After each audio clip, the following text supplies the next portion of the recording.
Welcome back M Suman cooking channel. ಇವತ್ತು ಬಂದು veg fried rice ಮಾಡೋಣ ಅಂತ ಅಂದ್ಕೊಂಡಿದ್ದೀನಿ. ಅದಕ್ಕೆ ಬೇಕಾಗಿರೋ ಇಂಗ್ರೀಡಿಯೆಂಟ್ಸ್ ಬಂದು ನೋಡಿ.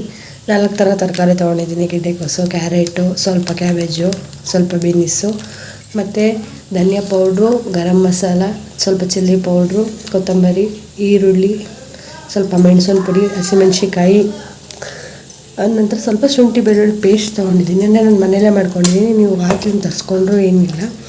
ಆಮೇಲೆ ಸ್ವಲ್ಪ ರುಚಿಗೆ ತಕ್ಕಷ್ಟು ಉಪ್ಪು, ಸ್ವಲ್ಪ ಎಣ್ಣೆ, ಇಷ್ಟು ಬೇಕಾಗಿರೋ ಇಂಗ್ರೀಡಿಯೆಂಟ್ಸು.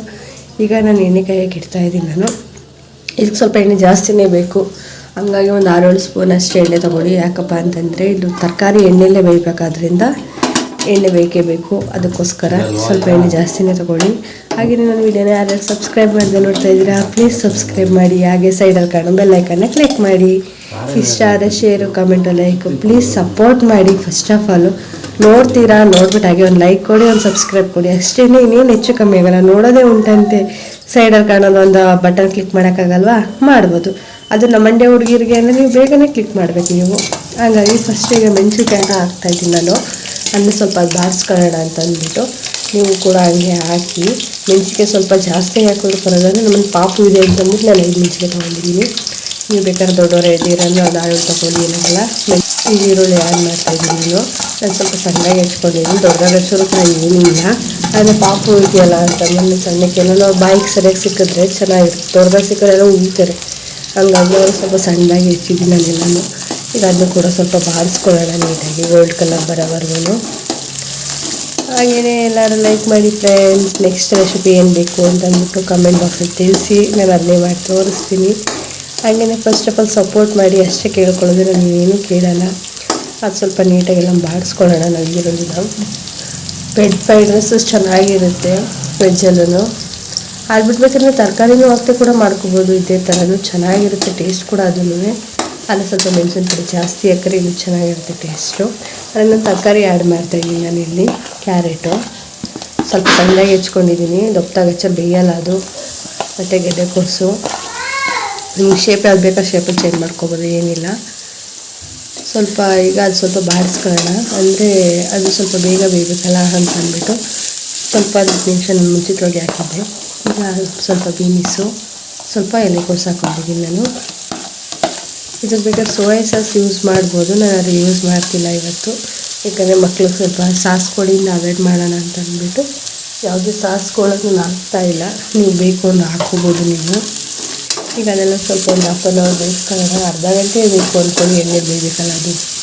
ಹಾಗಾಗಿ ಅದು ಬೆಂದ್ರೆ ಚೆನ್ನಾಗಿರೋದು, ಟೇಸ್ಟ್ ಏನಿದೆ ಚೆನ್ನಾಗಿರಲ್ಲ. ಅದಕ್ಕೂ ನೋಡ್ಕೊಂಡು ಬೇಯಿಸ್ಕೊಳ್ಳಿ. ಒಂದು 1/2 an hour ಬಿಟ್ಬಿಟ್ಟು ನೀವೇ ಮತ್ತೆ ರಿಟರ್ನ್ ನೋಡಬೇಕು ಅದು ಬೆಂದಿದೆಯಾ ಅಂತ ಅಂದ್ಬಿಟ್ಟು, ಇಲ್ಲಾಂದರೆ ಗೊತ್ತಾಗಲ್ಲ ಅದು. ಅದಕ್ಕೆಲ್ಲ ನೀಟಾಗಿ ಎಲ್ಲನೂ ಮಿಕ್ಸ್ ಮಾಡಿಕೊಂಡು ಬೇಯಕ್ಕಿಟ್ಟಿದ್ದೀನಿ ಒಂದು 1/2 an hour. ನೀವು ಕೂಡ ಹಾಗೆ ಮಾಡ್ಕೊಳ್ಳಿ. ಈಗ ಸ್ವಲ್ಪ ರುಚಿಗೆ ತಕ್ಕಷ್ಟು ಆ್ಯಡ್ ಮಾಡಿಬಿಡೋಣ ಉಪ್ಪ. ಯಾಕಪ್ಪ ಅಂತಂದರೆ ಉಪ್ಪಲ್ಲಿ ಬೇಯುತ್ತೆ ಬೇಗ ತರಕಾರಿ, ನಾನು ಅದು ಬೇಯಲ್ಲ ಅಂತ ಅಂದ್ಬಿಟ್ಟು ನಾನು ಉಪ್ಪನ್ನ ಆ್ಯಡ್ ಮಾಡ್ತಾಯಿದ್ದೀನಿ.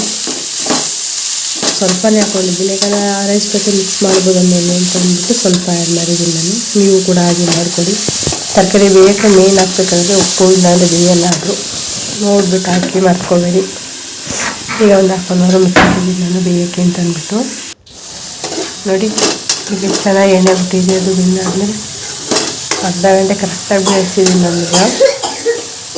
ಹಂಗಾಗಿ ತರಕಾರಿ ಕೂಡ ಎಲ್ಲ ಬೆಂದಿದೆ ನೋಡ್ಬೋದು, ನೀವು ಗೊತ್ತಾಗುತ್ತೆ. ನೋಡಿ ಎಣ್ಣೆ ಅಂಶ ಎಲ್ಲ ಹೆಚ್ಚಿಗೆ ಹೇಗೆ ಬರ್ತಿದೆ ಅಂತ. ಅದಕ್ಕೋಸ್ಕರನೇ ಹೇಳಿದ್ದು 1/2 an hour ಬಿಡಿ ಅಂತ ಅಂದ್ಬಿಟ್ಟು. ಎಲ್ಲ ನೀಟಾಗಿ ಬೆಂದಿದೆ. ಹಂಗೊಂದು ಸ್ವಲ್ಪ ಗಿಡಕ್ಕೂ ಸ್ವಲ್ಪ ಬೇಯಬೇಕಿತ್ತು ಅಂತ ಅನಿಸ್ತು, ಅದಕ್ಕೆ ಹೆಂಗೆ ಫ್ರೈ ಮಾಡ್ತಾಯಿದ್ದೆ. ಈಗ ಬನ್ನಿ ಪೌಡ್ರ್ ಆದ್ಮೇಲೆ ಫಸ್ಟು ಗರಂ ಮಸಾಲ ಹಾಕೋತಿದ್ದೀನಿ ನಾನು. ನೀವು ಬೇಕಾದ್ರೆ ರೈಸ್ ಜೊತೆಯಲ್ಲೂ ಕೂಡ ಮಿಕ್ಸ್ ಮಾಡ್ಕೋಬೋದು ನೀವು, ಏನಾಗಲ್ಲ. ನಾನು ಇಲ್ಲಿ ಸ್ವಲ್ಪ ಇದು ತರಕಾರಿ ಜೊತೆಗೆ ಹಾಕ್ತಾಯಿದ್ದೀನಿ, ಸ್ವಲ್ಪ ರುಚಿ ಇರಲಿ ಅಂದ್ಬಿಟ್ಟು. ಸ್ವಲ್ಪ ಗರಂ ಮಸಾಲ ಹಾಕಿದ್ದೀನಿ ನಾನೀಗ. ಅದು ಯಾಕೆ ಕೆಳಗಡೆ ಏನೋ ಸ್ಟಿಕ್ಕರ್ ಕೊಳ್ಳಾಡ್ತಾ ಇದೆ ಇವತ್ತು, ಏನಾಗುತ್ತಿಲ್ಲ ಜಾರ್ಕೋತಾ ಇದೆ ಅದು. ಸ್ವಲ್ಪ ಕೋದಿಕ್ಕೂ ಗರಂ ಮಸಾಲ ಹಾಕೊಳ್ತೀನಿ ನಾನು. ನೀವು ಮಾಡಿ ಸ್ವಲ್ಪ ಜಾಸ್ತಿ ಇದ್ರೆ ಏನಾಗಲ್ಲ. ಗರಂ ಮಸಾಲ ಟೇಸ್ಟ್ ಕೊಡೋಣ. ಇದಕ್ಕೆ ಮೇನ್ ಬಂದು ಮೆಣಸಿನ ಪುಡಿನೇ ಜಾಸ್ತಿ ಟೇಸ್ಟ್ ಕೊಡೋದು. ಹಂಗಾಗಿ ನೋಡ್ಬಿಟ್ಟು ಹಾಕೊಳ್ಳಿ. ಮೆಣಸಿನ ಪುಡಿ ಮಕ್ಕಳಿರೋ ಸ್ವಲ್ಪ ಕಮ್ಮಿನೇ ಹಾಕೊಳ್ಳಿ, ಏನಿಲ್ಲ. ಈಗ ಚಿಲ್ಲಿ ಪೌಡರ್ ಆ್ಯಡ್ ಮಾಡ್ತಾಯಿದ್ದೀನಿ ನಾನು. ಇದು ಸ್ವಲ್ಪನೇ ಹಾಕಿದೆ, ಇದನ್ನು ಹಸಿಮೆಣ್ಸಿಗೆಲ್ಲ ಹಾಕಿರ್ತೀವಲ್ವ, ಹಂಗಾಗಿ ಸ್ವಲ್ಪ ಜಾಸ್ತಿ ಬೇಡ, 1 ಸ್ಪೂನ್ ಅಷ್ಟು ಹಾಕಿದ್ರೆ ಸಾಕು. ಈಗ ಧನಿಯಾ ಪೌಡರ್ ಹಾಕ್ತೀನಿ. ಧನಿಯಾ ಪೌಡರ್ ನೀವು ಎಷ್ಟು ಹಾಕೊಂಡ್ರು ಕೂಡ ಏನು ಎಫೆಕ್ಟ್ ಇಲ್ಲ, ಅಂದರೆ ಸ್ವಲ್ಪ ಜಾಸ್ತಿ ಅದೇ ಟೇಸ್ಟ್ ಬರುತ್ತೆ ಅಂತ ಅಷ್ಟೇ, ಖಾರ ಗೀರ ಏನು ಬರಲ್ಲ. ಹಂಗಾಗಿ ನೀಟಾಗಿ ಹಾಕೊಂಡೆಲ್ಲ ಮಿಕ್ಸ್ ಮಾಡ್ಕೊತಾ ಇದ್ದೀನಿ ನಾನು. ನೀವು ಕೂಡ ಅದೇ ರೀತಿ ಮಾಡಿ. ಒಬ್ಬೊಬ್ಬರು ಬೇಕು ಅಂದರೆ ಅರಿಶಿನ ಪುಡಿ ಆ್ಯಡ್ ಮಾಡ್ತಾರೆ, ಯಾಕಂದರೆ ಮಕ್ಳು ಕೆಂಬಾರ್ದು ಇರಲಿ ಅಂದ್ಬಿಟ್ಟು ಬೇಕು ಅಂದರೆ ಆ್ಯಡ್ ಮಾಡಿ, ಇಲ್ಲಾಂದರೆ ಸ್ಕಿಪ್ ಮಾಡಿ, ಅದೇನು ಯೂಸ್ ಇಲ್ಲ. ಇವೆಲ್ಲ ನೀಟಾಗೆಲ್ಲ ಸ್ವಲ್ಪ ಬೇಯಕ್ಕೆ ಇಟ್ಟಿದ್ದೆ ನಾನು, ಸ್ವಲ್ಪ ಬೇಯ್ತೆ. ಅಲ್ಲಿಗೆ ಶುಂಠಿ ಬೆಳ್ಳುಳ್ಳಿ ಪೇಸ್ಟ್ ಆ್ಯಡ್ ಮಾಡ್ತಾಯಿದ್ದೀನಿ ನಾನು.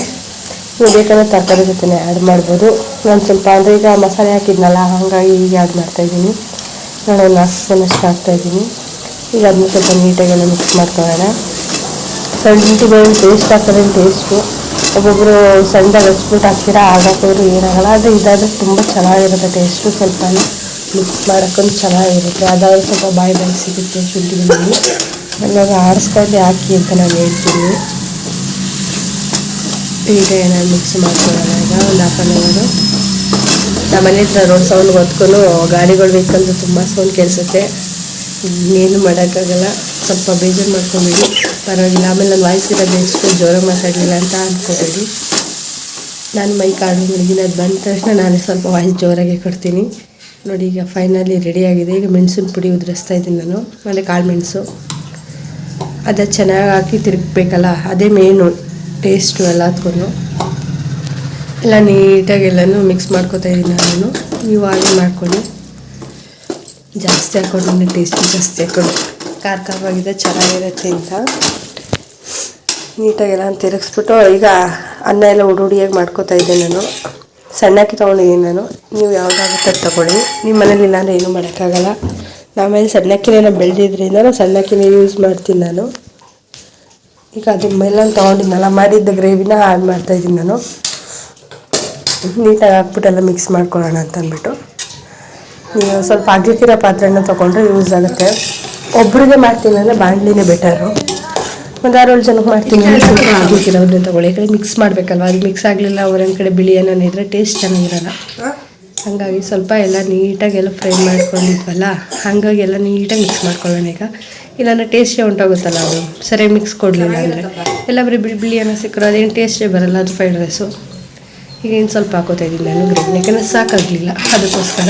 ಈಗ ಅದನ್ನು ನೀಟಾಗೆಲ್ಲ ಮಿಕ್ಸ್ ಮಾಡ್ಕೊತಾ ಇದ್ದೀನಿ. ನೋಡಿ ನೀಟಾಗೆಲ್ಲ ಮಿಕ್ಸ್ ಮಾಡೋದು, ಅದು ಕಲರ್ ಯಾವ ಥರ ಬರುತ್ತೆ ಅಂತ. ವೈಟಲ್ಲಿದ್ರೇ ಚೆಂದ ಹೇಳ್ಬೋದು. ಬೇಕು ಅಂದರೆ ಅರಿಶಿನ ಪುಡಿ ಆ್ಯಡ್ ಮಾಡಿ.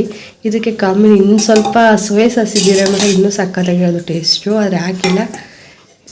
ಇದ್ದಿರಂದ್ರೆ ಇನ್ನೂ ಕಾಂಬಿನೇಷನ್ ಚೆನ್ನಾಗಿರೋದು. ಈಗ ಕೊತ್ತಂಬರಿ ಸೊಪ್ಪು ಹಾಕ್ತಾಯಿದ್ದೀನಿ ನಾನು, ಲಾಸ್ಟಲ್ಲಿ ಆ್ಯಡ್ ಮಾಡ್ತಾಯಿದ್ದೀನಿ. ನೀವು ಬೇಕಾದ್ರೆ ಗ್ರೇವಿ ಜೊತೆಗೆ ಹಾಕ್ಬೋದು, ನಾನು ಹಿಂಗೆ ಆ್ಯಡ್ ಮಾಡ್ತಾಯಿದ್ದೀನಿ ಅನ್ನೋದ್ರ ಜೊತೆಗೆ. ಇನ್ನು ಸ್ಟವ್ ಮೇಲೆ ಇಟ್ಬಿಟ್ಟು ಎಲ್ಲ ಬಿಸಿ ಮಾಡೋದು ನಾವು ಒಂದು 1/2 ಅವರು, ಅಂದರೆ ಒಂದು 10 ನಿಮಿಷ 5 ನಿಮಿಷ ಸಾಕು. ಅಂದರೆ ತಿರುವಾಗ್ತಾ ಇದ್ದರೆ ಅದು ಬೇಗ ನೀಟಾಗೆಲ್ಲ ಮಿಕ್ಸ್ ಆಗಿರುತ್ತಲ್ವ, ಚೆನ್ನಾಗಿರುತ್ತೆ ಟೇಸ್ಟ್ ಅಂತ ಅಂದ್ಬಿಟ್ಟು ಗ್ಯಾಸ್ ಮೇಲೆ ಇಟ್ಬಿಟ್ಟೆ ನಾವು ಮಾಡೋದು. ನೀವು ಕೂಡ ಬೇಕಾದ್ರೆ ಕೆಳಗಡೆ ಇಟ್ಬಿಟ್ಟೆ ಮಾಡ್ಕೊಬೋದು, ಏನಿಲ್ಲ. ನಾನು ಕೆಳಗಡೆ ಎಲ್ಲ ಇಟ್ಕೊಂಡೆ ಮಾಡ್ಕೊತಾ ಇದ್ದೀನಿ ನಾನು. ಈಗ ನೀಟಾಗೆಲ್ಲ ಮಿಕ್ಸ್ ಆಯಿತು. ಬಿಸಿ ಬಿಸಿ veg fried rice ready friends. Subscribe ಮಾಡಿದವ್ರು ಬೇಗ ಮಾಡಿ.